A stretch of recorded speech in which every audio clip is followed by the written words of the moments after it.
My opponent claims that I am wrong in my claim that meat eating leads to obesity because of my claim that only 25.5% of the American diet is meat and also 62% processed foods.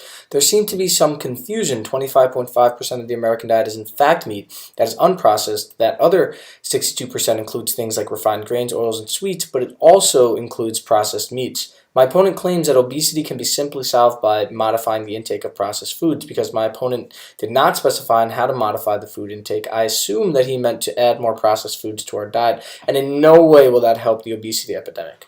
My opponent argues that I was not topical in my argument and claims that I switched to being pro-vegan from being pro-vegetarian. Firstly, being a pro-vegetarian would not be topical because a vegetarian is defined as a person who mainly eats plant materials but sometimes eats or uses animal products.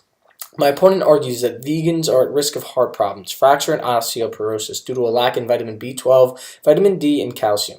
This is not true as long as the vegans eat foods that contain these vitamins. All three of these vitamins can be found from plant sources. For example, vitamin B12 can be found in kombucha tea. Calcium can be found from many sources like kale, carrots, chickpeas, lentils, rice milk, wheat bread, dried figs, and navel oranges.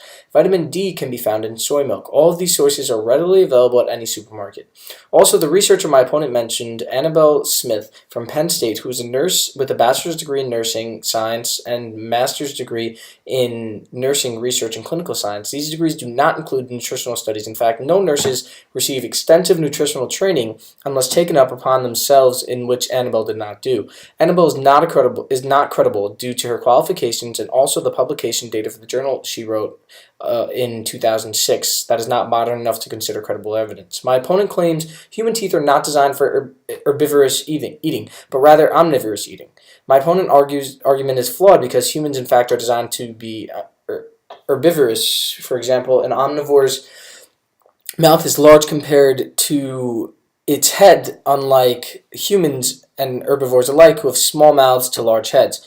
Human incisor teeth are broad, flattened, and spade-shaped, unlike that of an omnivore whose teeth are short and pointed. Humans' molars are flattened with nodular cups, just like an herbivore, unlike an omnivore's whose molars are sharp blades, and human canines are dull, short, and blunted, like that of an herbivore and opposite that of an omnivore whose are long, sharp, and curved. My opponent claims that switching to organic farming rather than using more energy converting plants and other things into processed foods. I do agree that all farms should become organic, but my opponent's argument is wrong because organic farming does not use less energy than processing foods. Lastly, I believe I should beat my opponent based on the fact that he conceded that vegan eaters are at a reduced risk for disease and less disease is better than more disease. So according to my opponents, vegan eating is better choice than meat eating.